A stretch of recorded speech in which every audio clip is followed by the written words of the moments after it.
My full name is Ira Frederick Haymaker. I-R-A, Frederick, F-R-E-D-R-I-C-K, Haymaker, H-A-Y-M-A-K-E-R. Haymaker. Yes, sir. We think our ancestors were German, and it was perhaps may have sounded something like this. Haymaker. That's the theory we're going on anyway. So your real first name is Ira. Ira. Ira. Yes. I-R-A. Yes. And Frederick is your middle name. Yes, and I've always been called Fred. F-R-E-D-E-R-I-C-K.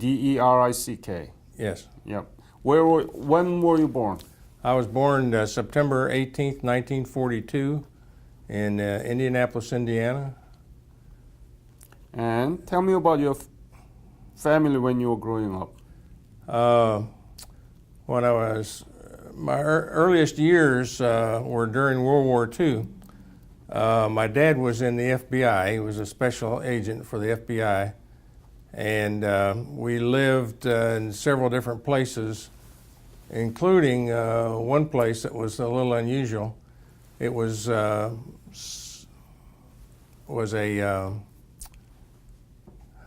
I'm sorry.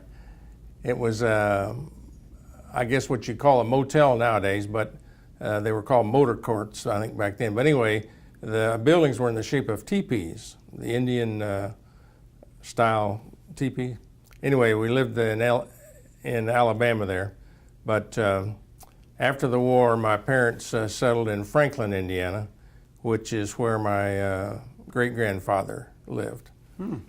My ancestor, I didn't know this till I moved here to Winchester in 1980, but I have an ancestor whose name I tried to pronounce a minute ago, settled here in Winchester in 1748, and his name was Johann Adam Haymaker, and he was a gunsmith, and we think he had some dealings with George Washington when he was here.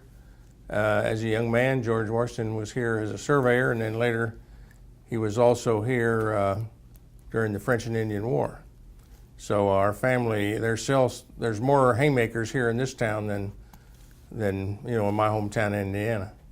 But anyway, one of his ancestors moved down near Roanoke. There's actually a little crossroads back up in the hills named Haymaker Town, and one of his descendants, Eli Haymaker, moved to Indiana after the Civil War, and I found out that he, my grandfather, and my father and mother are all buried in the same cemetery near Franklin. It's called Hopewell, and I talked to the preacher, and they had done a survey of all the graves, and he said there were 26 Civil War veterans in that cemetery. My great-grandfather was the only Confederate. And so growing up in Indiana, it's a very flat country, mostly farm country. My dad, like I said, was a small town lawyer, and Lou mentioned about having a connection with Harry Truman. Of course, Truman became president in, I think it was 1945, after the passing of Franklin Roosevelt. And he served almost 4 years to finish out Roosevelt's fourth term, and he, in 1948, was not very popular with the public, and it was doubtful that he was even going to run, in his own right. However, my father had just entered politics in the, I guess you'd say, organizational politics. He ran first for county chairman for the Democratic Party, and then a district, and then in 1948 he ran to be chairman of the state Democratic Party, and he won by 1 vote. And so he and some other younger fellows, he was only 32 at the time, took over the organization. They were faced— What organization? The organization of the Democratic Party, the Democratic Committee for the state of Indiana. State of Indiana. Yes. And so anyway, they were faced with a situation of the fact that there was a presidential election going to be that fall, and they wanted to have some say in things, and they decided to send my dad to Washington to speak to President Truman. The instructions were to just feel him out, just see what he had in mind. So that was 1948. 1948. And even possibly talk to him about maybe Dwight Eisenhower might be a possible candidate for the Democratic ticket. Well, my dad went to Washington, and like most young people, he's kind of taken in by the grandeur of the scenery and the fact that he was in the White House. At any rate, he went in to meet President Truman, introduced himself, and told him that he was interested in talking politics. And President Truman said, well, you know, he says, I'm going to run for president. And he says, I want your support. And of course, my dad had been told not to make any commitments, but taken with the situation, he said, well, Mr. President, we're behind you 100%. So he went back to Indiana and told them what he'd said. And they said, oh, we told you not to make any commitments. He said, well, I think he's going to win. So that was the first state organization to endorse President Truman. There was some, a little bit of national news about that. At any rate, he went on to get the nomination, and it was now referred to as the famous Whistlestop Campaign. He was behind in the polls the whole campaign. He was running against Thomas Dewey, the governor of New York.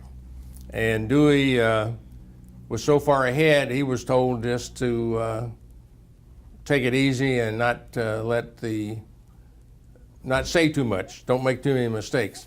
But in the meantime, Truman was on a train crisscrossing the country and making many, many speeches and gathering support. And as a matter of fact, in June of that summer, his train came through Indianapolis, and myself, my sister, my mother, and I were invited, along with my father, onto that train, President Truman's train. What's your father's name? Ira L. Haymaker. Ira L. Haymaker. Right. So he was the chairman of the Democratic Party of Indianapolis. Yes. And my sisters have some photos of the train. You may not be familiar, but before airplanes and so forth, the president normally went by train. It wasn't until in the 50s that they started flying a lot.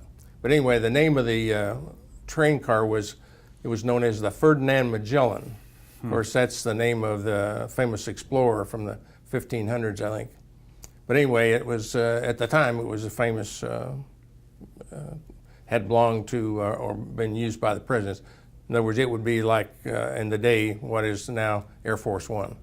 Yeah. So anyway, we. You have a picture of those? I can get you a picture. I mean, you can just Google it on, on your computer, and or Truman's Whistlestop Campaign. You my with your personal sister picture. With the Truman. No, they got lost. I think my baby sister, she was jealous. She came along 13 years later, and anyway, they've gotten lost somewhere. Ah. So it's a real shame. So anyway, that story aside, Truman went on to, win the come from behind election, which is often still referred to as the biggest comeback victory in American politics. So anyway, after that, by 48, I was only 6 years old, of course. But anyway, I went. But yes. Stop there. So what happened to your father and Truman? Did your father continue to work with him and rise in politics? What happened? No, he continued to be the state chairman of Indiana for a few more years. I do have a letter from President Truman at home that I could get, send you a copy of. Yeah. And I've got pictures of my father with President Truman. if you're interested in something like that. Yeah, absolutely. We're going to make a page in the website for you, and if you send those, I can publish there. Okay. Okay, sure. Yeah, that's the best way that people can have access to it. Otherwise, nobody will know. All right, okay. I know that you're not bragging about it, but still, why not? Right. Right? I gave this, I told this story to some people at a local high school, and the subject was the importance of voting. And like I said, my dad won this state chairmanship by just one vote out of over 100, and probably there was 150 people on the committee or on the state convention.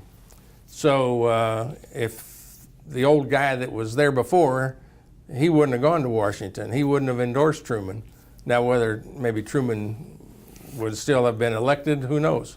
But in this case, Your father's one vote really mattered. maybe so. Yeah. Yeah, See, one vote and one person can make such difference. all right. That's kind of the point of the story, I guess. And So where did you finish your high school? there in Franklin, Franklin's a town about like Winchester, only a little smaller. Here? Franklin, Indiana is about 20 miles south of Indianapolis. It's a county seat town and very typical Midwest, farm community. When was it? When did you graduate? 1960. So I'm about 10 to 12 years younger than most of the fellows that were Yeah. in Korea during the war. Yeah.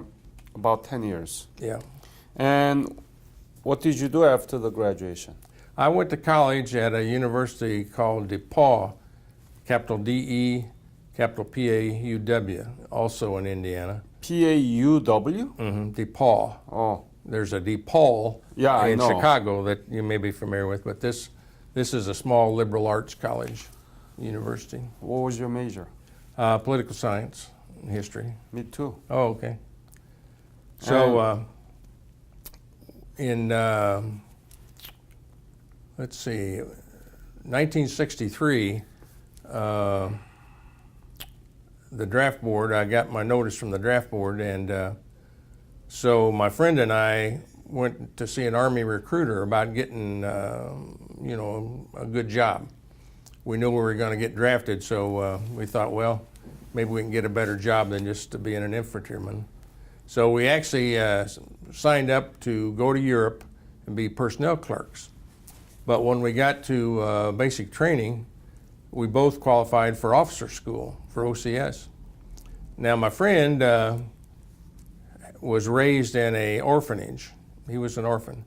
And he had a little trouble with authority, and he thought, well, maybe that's not for me. So I thought I'd give it a try. So I asked them, what are my choices? And they said, well, you can go to infantry or artillery. And I said, well, what's the difference? They said, well, in the infantry, they march everywhere. I said, well, what about the artillery? He said, oh, they got these big trucks that pull the cannons. I said, well, that sounds a little better. So the only thing I didn't know is that 80% of the artillery graduates as second lieutenants are forward observers, and they're up there walking with the infantry. So, but I'll tell you a little more about it later on, but it turned out I was a forward observer for the Turks when I was in Korea. So that was pretty So you neat. become officer? Yes, I became a lieutenant. Matter of fact, I did quite well. When they first sent me to Fort Sill for training, it was as an enlisted man. And at that time, there was kind of a waiting list to get into officer school. It was before Vietnam buildup. And so I had at least almost a year, I guess, 8 months or more. And so I went through enlisted man's training in artillery. They call the people that man the cannons cannoneers. So I had cannoneer training, advanced training, and then I was assigned to what they call a school support unit that, we did firing just about every day.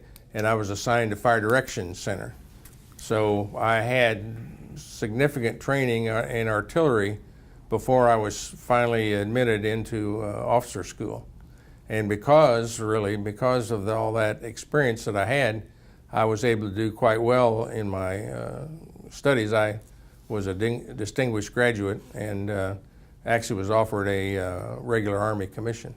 I didn't accept it ultimately, but anyway, I was proud that I had done well. So when did you go to Korea? In the spring of 1965. Where did you arrive? I came by air, and so we came into whatever the airport is there in Seoul. And Gimpo. Gimpo, that's right. And I don't know the name of the place, but it was some kind of reception center. And they take inbound people and divide them up to different outfits.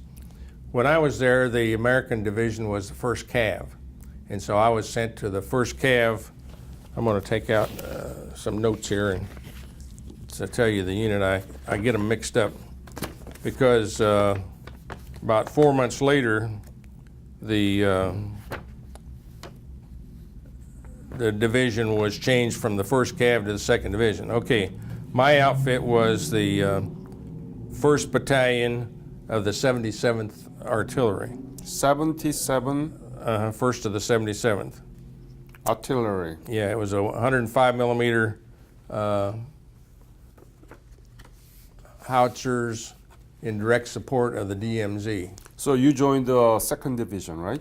No, the 1st Cav. 1st Cav, but that becomes... It becomes the 2nd Division. In other words, they just took the flags from the 1st Cav and sent them to Fort Benning, Georgia, and made the 2nd Division that was in Fort Benning the first that. The 1st Cav Air Mobile. So you become... 2nd Division. Yeah. Right, and I think they're still there now, aren't they? Yes. Okay. They're the 2nd Division. Second to none. Yeah. That's and where were you?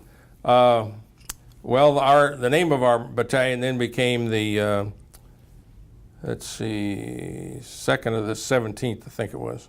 But at any rate, we were just south of the Jim River. I could show you on a map.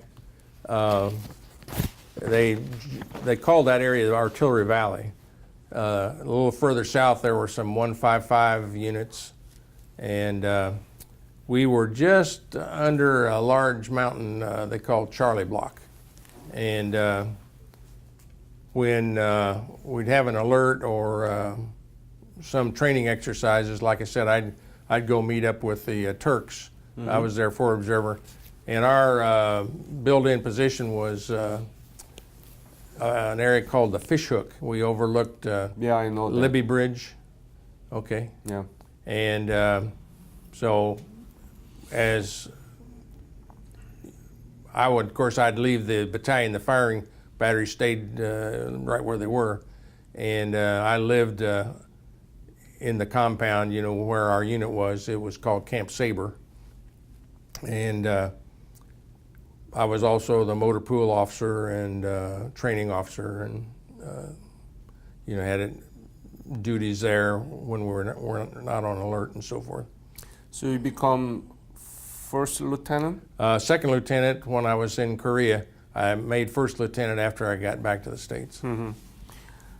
2nd Lieutenant. So how many soldiers under your leadership?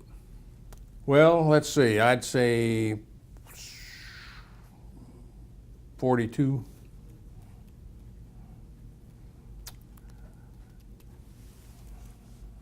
What was your duty? I mean, the routine, daily routine, and were there any?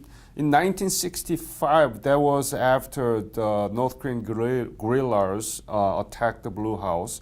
So around 65, there was not much action around, right? No, it was the North Koreans were doing, well, being what they called friendly. Yeah. And matter of fact, after 6 months, so it was in the fall of 65, I moved north of the river to be with, I think it was the 1st of the 26th Infantry. And I was called liaison, but basically I was a forward observer there also.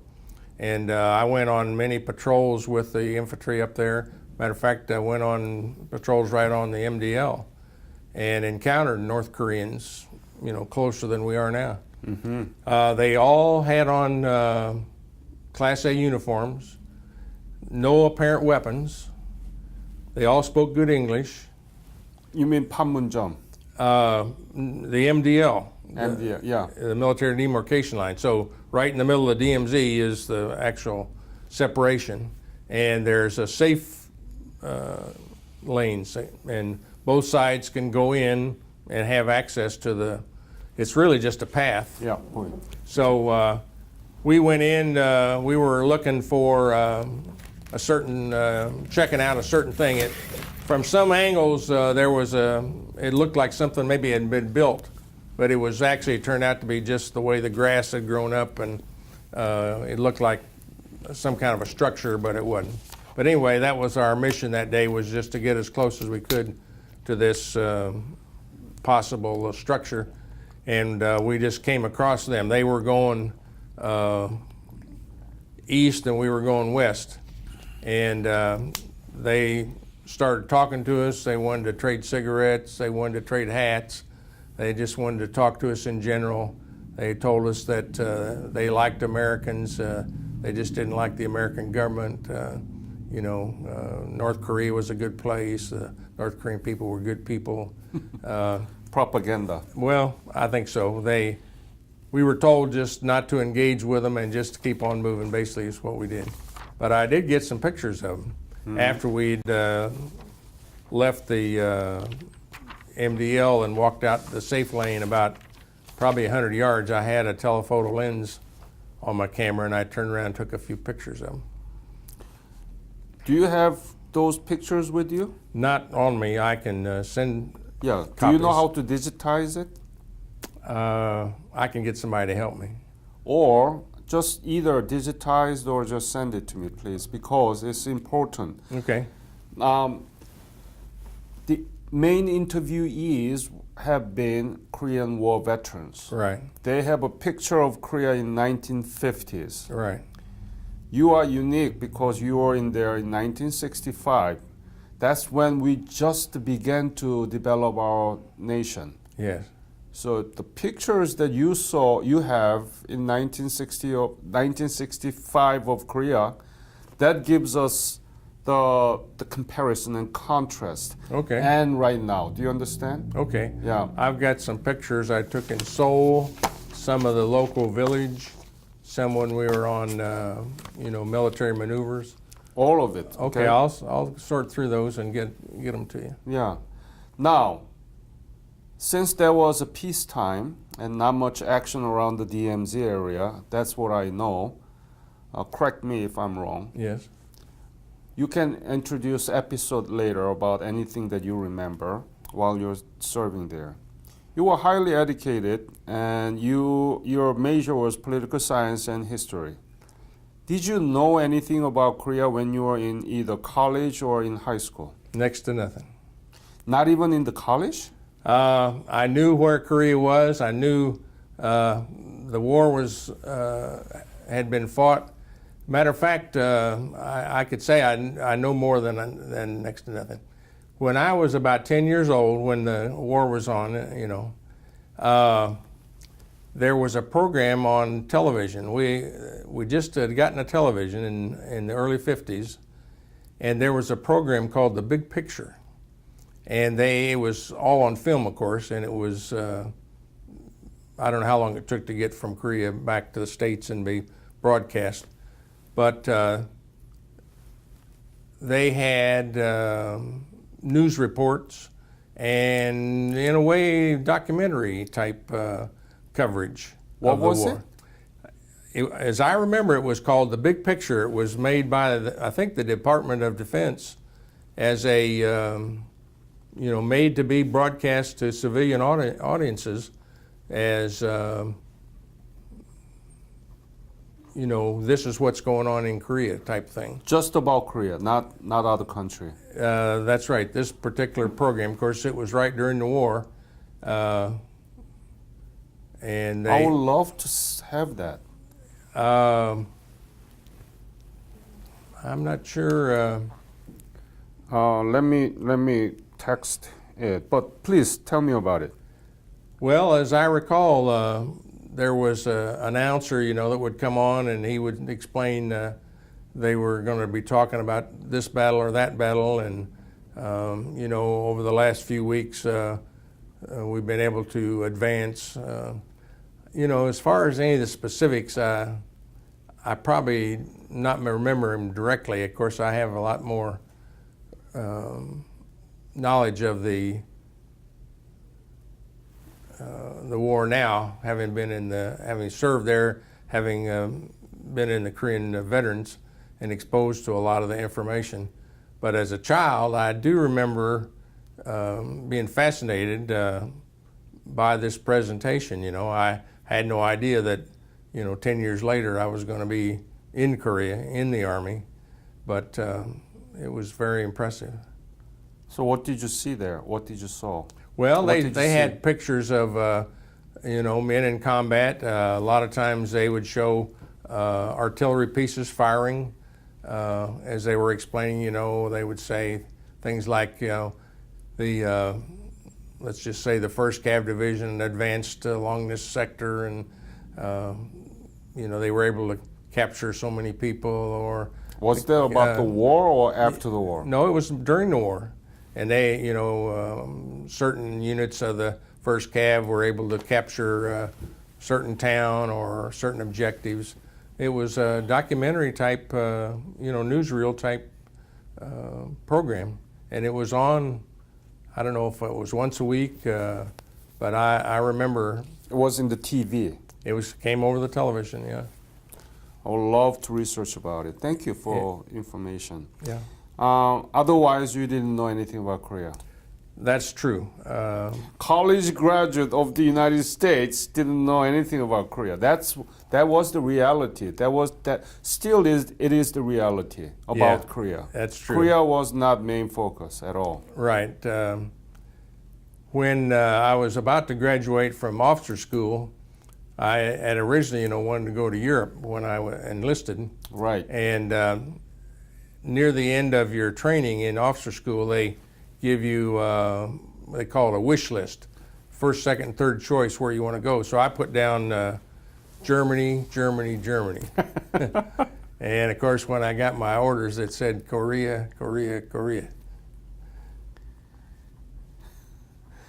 So you are destined to be in Korea. I guess so. And to have an interview with me. Yes. And before I got old and fat, I was a redheaded person. I had red hair. I don't see it any. Not much left. No, it all turned white. But if I remember right, the Korean people told me that a person with red hair was called Palgan Modi. Yeah. Is that close? 빨간 머리. Okay. Yeah. So that's one of the few Korean words I still remember. So, you didn't know much about Korea. You know about the Korean War. Completely devastated. Right before, it was under the Japanese colonial control. Right. One of the most atrocious form of colonial control. They conscripted women to make them serve as a prostitute for their own army, called comfort woman. But Japan never apologized for it, and they don't want to recognize that they did it. And so that is the current issues. Yeah. One of the many issues with Japan. But anyway, so Korea was miserable, completely destroyed during the war. Now have you been back to Korea? No, I'm hoping I think they've opened up For the defense veteran. I think so. Yeah. So when I was there, our compound was kind of up in a little on the hillside. Everything's on the hillside. And there was a creek that ran through the valley there. And the people were very poor in our area.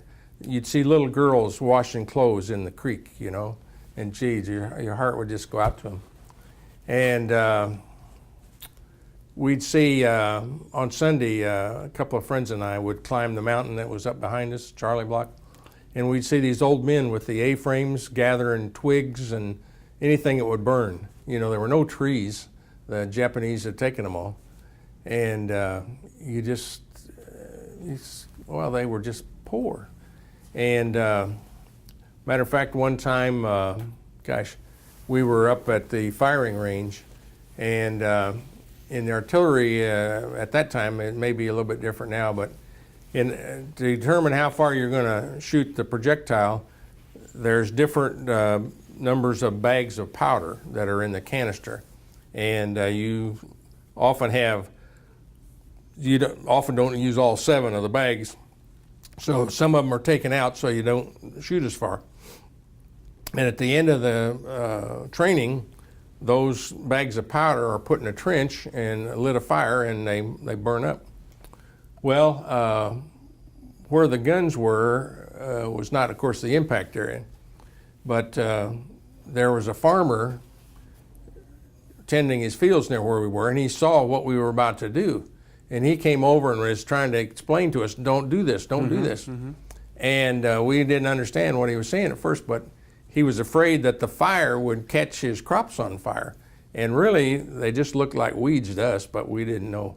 But, our captain said, we got no choice. And luckily, it didn't catch anything on fire.